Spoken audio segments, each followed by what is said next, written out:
మా వీడియో నచ్చిందా? వెంటనే లైక్ అండ్ కామెంట్ చేయండి. ఇంకా మా Andhra Vilas movie news channel కు సబ్స్క్రైబ్ చేసి నూతన వీడియోల కోసం బెల్ ఐకాన్ ను క్లిక్ చేయండి.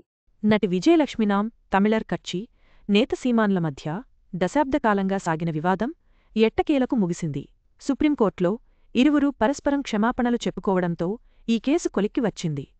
ఈ పరిణామం సినీ రాజకీయ వర్గాల్లో చర్చనీయాంశంగా మారింది. పరస్పరం బేషరతుగా క్షమాపణలు చెప్పుకోవడంతో సీమానటి విజయలక్ష్మిల వివాదానికి ఎండ్ కార్డ్ పడింది. నాం తమిళర్ కచ్చి పార్టీ నేత సీమాన్ తనను వాడుకుని మోసం చేసినట్టుగా దశాబ్దం కాలంగా నటి విజయలక్ష్మి పోరాటం చేస్తోంది. ఈ ఇద్దరి మధ్య వివాదం పోలీసు స్టేషన్లు చుట్టూ తిరిగింది. చివరకు హైకోర్టు వరకు చేరింది. ఈ కేసును రద్దు చేయాలని సీమాన్ దాఖలు చేసుకున్న విజ్ఞప్తిని మద్రాసు హైకోర్టు తిరస్కరించింది. అయితే ఈ ఇద్దరి మధ్య వివాదాన్ని కొలిక్కి తెచ్చే విధంగా పంచాయతీలు సాగాయి. అదే సమయంలో సుప్రీంకోర్టును సీమాన్ ఆశ్రయించారు.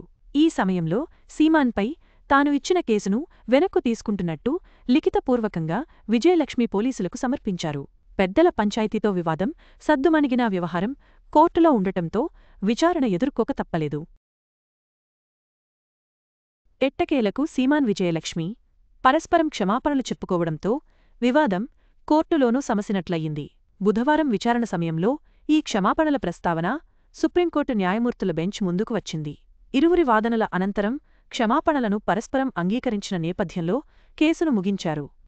ఇక మీదట అఫిడవిట్లో పేర్కొన్నట్టుగా నడుచుకోవాలని హితవు పలికారు. 10 ఏళ్లుగా కొనసాగిన ఈ వివాదానికి సుప్రీంకోర్టులో ఎండ్ కార్డ్ పడటం ఊరటనిచ్చే విషయం. పరస్పర అవగాహనతో సమస్యలు పరిష్కరించుకోవడం ఇరువురికి ప్రశాంతతను అందిస్తుంది.